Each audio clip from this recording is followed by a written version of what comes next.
ఇప్పుడే వచ్చిన ఒక వార్త ఏంటి అంటే, ఢిల్లీ మాజీ ముఖ్యమంత్రి అరవింద్ కేజ్రీవాల్ నిర్దోషి అని ఢిల్లీ హైకోర్టు చెప్పింది. అంటే ఆయన దాదాపు 100 కోట్ల అవినీతి ఆరోపణలో ఇరుక్కున్నాడు. అవన్నీ గూడా అసత్యాలని జెప్తూ, ఆయన మీదున్న 2 కేసులని ఢిల్లీ హైకోర్టు కొట్టివేసి ఆయన నిర్దోషి అని ప్రకటించింది.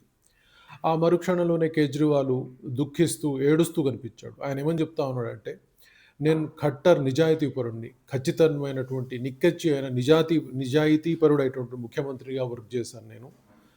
బీజేపీ ప్రభుత్వం, నరేంద్ర మోడీ ప్రభుత్వం నన్ను బలవంతంగా జైలుకు పంపించేసింది. సో, నిజం ఎప్పుడు కూడా ఆగదు. నిజం ఎప్పుడు దాగదు అని ఆయన చెప్తా ఉన్నాడు. సో, ఓవరాల్‌గా మరి బీజేపీ ప్రభుత్వం ఈ కుట్ర ఎందుకు పన్నింది? ఆయన్ని ఎందుకు జైలుకు పంపించింది? ఆయన మీద ఈ తప్పుడు ఆరోపణలు సీబీఐ ద్వారా ఎందుకు చేసింది? అన్నవి ప్రశ్నలకి ఆన్సర్‌లు మళ్ళీ రావాల్సిన అవసరం ఉంది. బట్ ప్రస్తుతానికైతే అరవింద్ కేజ్రీవాల్‌కి ఉపశమనం కలిగింది. ఆయన మీద కేసులు కొట్టివేయడం జరిగింది. అయితే ఇప్పుడు సీబీఐ ఏం చేస్తా ఉంది అంటే దాన్ని మళ్ళీ అప్పీల్‌కి వెళ్తా ఉంది. లేదు, లేదు ఇవి తీర్పు సరి అయింది కాదు. మళ్ళీ మేము అప్పీల్ చేస్తామని చెప్తా ఉంది. మరి ఏం జరుగుతుందో వేచి చూడాల్సిన అవసరం ఉంది. ఓవరాల్‌గా కేజ్రీవాల్ అయితే ఉపశమనానికి గురైండని అనుకోవాల్సింది. Thank you very much.